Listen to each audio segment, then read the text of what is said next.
ಬೆಳಗಾವಿಯಲ್ಲಿ 30 ಕೋಟಿ ವಂಚಿಸಿದವರು ಅರೆಸ್ಟ್ ಆಗಿದ್ದಾರೆ.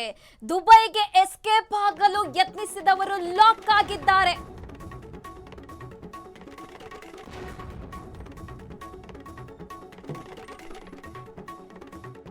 ವಿಮಾನ ನಿಲ್ದಾಣದಲ್ಲೇ ಬಂಧನ ಮಾಡಲಾಗಿದೆ.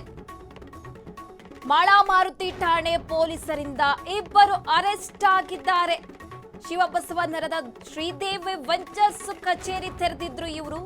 ಶುಭೋತ್ ಹಾಗೆ ಉಪನ್ಯಾಸಕ ಪ್ರಮೋದ್ ಹಳೆಮನೆ ಬೆಳಗಾವಿಯಲ್ಲಿ 30 ಕೋಟಿ ವಂಚಿಸಿದವರು ಇದೀಗ ಲಾಕ್ ಆಗಿದ್ದಾರೆ.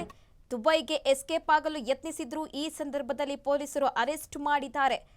ಮಂಗಳೂರು ವಿಮಾನ ನಿಲ್ದಾಣದಲ್ಲೇ ಇಬ್ಬರನ್ನು ಕೂಡ ಪೊಲೀಸರು ಅರೆಸ್ಟ್ ಮಾಡಿದ್ದಾರೆ. ಮಾಳಮಾರುತಿ ಠಾಣೆ ಪೊಲೀಸರು ಇಬ್ಬರನ್ನು ಅರೆಸ್ಟ್ ಮಾಡಿ ಇವರು ಶಿವಬಸಪ್ಪ ನಗರದ ಶ್ರೀದೇವಿ ವೆಂಚರ್ಸ್ ಕಚೇರಿ ತೆರೆದಿದ್ರು. ಶುಭೋತ್ ಹಾಗೆ ಉಪನ್ಯಾಸಕ ಪ್ರಮೋದ್ ಹಳೆಮನೆ ಬಂಧಿತ ಆರೋಪಿಗಳಾಗಿದ್ದಾರೆ. 200ಕ್ಕೂ ಹೆಚ್ಚು ಜನರಿಂದ 30 ಕೋಟಿ ಹಣ ಹೂಡಿಕೆ ಮಾಡಿ ವಂಚನೆ ಮಾಡಿದ್ರು. ಹಾಗೆ ತಿಂಗಳಿಗೆ 5% ಬಡ್ಡಿ ನೀಡುವ ಆಮಿಷ ಕೂಡ ಒಡ್ಡಿದ್ರು ಅಂತ ತಿಳಿದು ಬರ್ತಿದೆ. ಸದ್ಯ ಪೊಲೀಸರು ಇವರ ಹೆಡೆ ಮುರೆ ಕಟ್ಟಿದ್ದಾರೆ. 2026ರಂದು ಒಂದು ದೂರುದಾರರು ಪ್ರವೀಣ್ ದೊಡ್ಡಮನಿ ಇವರು ಒಂದು ಫರ್ಮ್ ಶ್ರೀದೇವಿ ಕೂಗೆ ವೆಂಚರ್ಸ್ ಪ್ರೈವೇಟ್ ಲಿಮಿಟೆಡ್ ಇವರ ಮೇಲೆ ದೂರು ನೀಡಿದ್ದಾರೆ.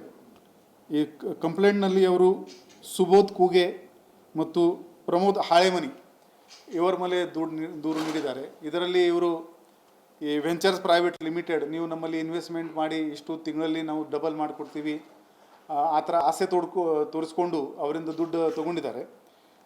ಬರ್ಡ್ಸ್ ಆ್ಯಕ್ಟ್, KPID ಆ್ಯಕ್ಟ್ ಮತ್ತು BNS ಪ್ರಕಾರ ಈ ಪ್ರಕರಣ ನಾವು ದಾಖಲು ಮಾಡಿದ್ದೀವಿ.